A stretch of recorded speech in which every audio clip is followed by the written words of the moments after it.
Agora eu chamo a nossa diletíssima amiga Andréa Salles, jornalista, ela que é coordenadora nacional do nosso movimento Brasil Sem Drogas.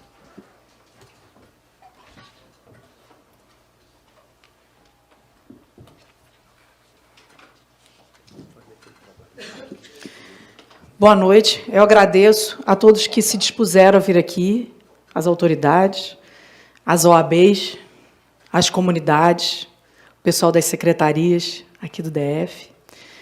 E eu quero começar contando uma história. Vou falar do Carlos, um menino que mora hoje no Buraco do Rato. Buraco do Rato. Vocês imaginam que lugar legal deve ser isso? É uma Cracolândia, aqui no setor comercial sul. Para quem conhece Brasília, são os subterrâneos do setor comercial sul. O Carlos, ele tem 11 anos, ultra viciado em crack. Ele começou com 9, fumando maconha. Os pais são traficantes. E ele tinha acesso fácil à droga dentro de casa.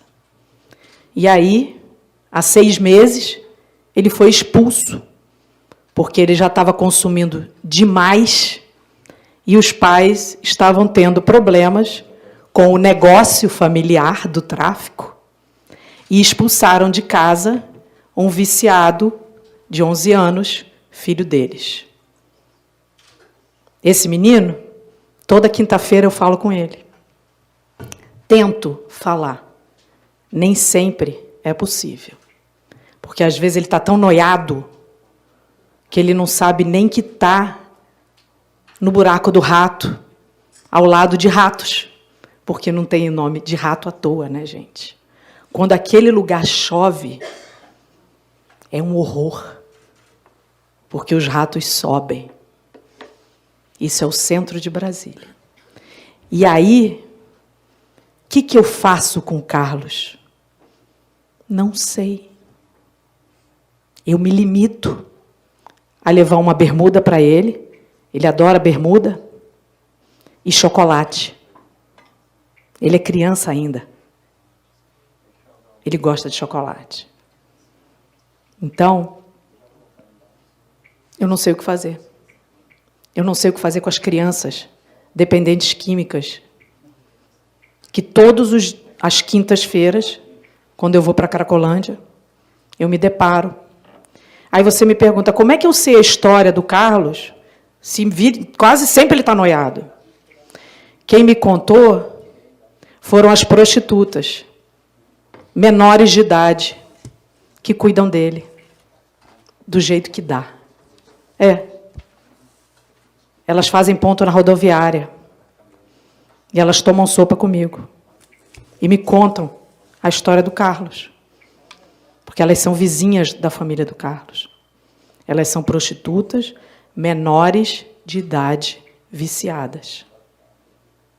Como é que faz? Eu não sei. Todo mundo que eu converso começou na maconha. Não peguei ninguém ainda que tenha começado no crack. Não peguei ninguém ainda que tenha começado na cocaína. Todos esses com quem eu converso começaram na maconha. A maconha é a droga que afeta o menor de idade diretamente. E falar de legalização de maconha é falar do menor de idade. E aí, quando você pega os dados de quem legalizou maconha, como o estado do Colorado, o maior problema deles é o menor de idade. E pior, é o menor de idade negro e hispânico, porque são as comunidades mais afetadas. Por quê? Porque a comunidade rica americana não deixa abrir loja para vender maconha perto dos filhos deles. E aí as lojas de maconha nos Estados Unidos estão abrindo nos bairros negros e hispânicos. Então, que história é essa que legalização vai salvar as pessoas da favela? Não salva, não. Que história é essa de que legalização vai fazer justiça social? Não faz. Não existe isso. Legalização é para rico usar. Legalização é para classe privilegiada usar. Por quê? Quem tem dinheiro para pagar imposto, como o Roberto falou. Nos Estados Unidos, a maconha é 36% mais cara. Só 36%. No Brasil, a taxação seria maior. E ainda assim, lá, só quem está comprando é a classe privilegiada. O tráfico, hoje, é responsável por 40% da venda americana, norte-americana. 40%. No caso do Colorado, antes da legalização eram 100 mil usuários. Hoje é 1 milhão. Então, o traficante hoje tem 40% de 1 milhão. Antes, ele tinha um percentual em cima dos 100 mil. Então, o traficante está nadando de braçada. Ele está adorando legalização, porque facilitou o trânsito da droga entre as pessoas. Então, não existe essa história de guerra às drogas. Isso é balela. O tráfico continua. Tem uma frase aqui do chefe de polícia do Uruguai. Uruguai. De vez em quando, eu vou numas palestras pró-legalização, porque eu me imbuo de muita coragem para escutar essas pessoas falarem. E o chefe de polícia disse que a legalização não implicou diretamente na queda do tráfico.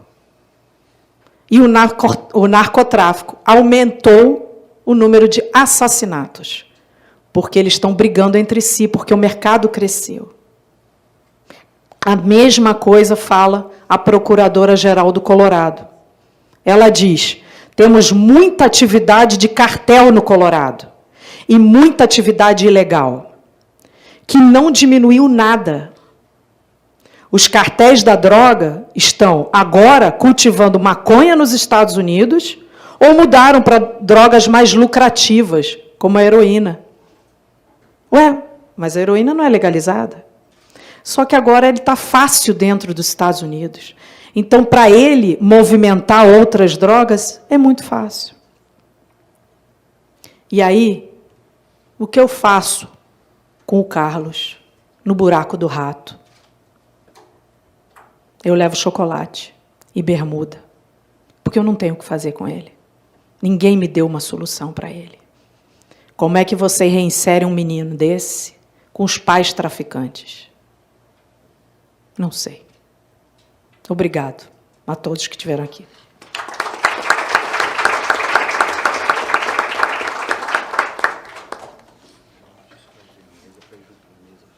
Agradeço, Andréia, pelo depoimento forte em relação às drogas.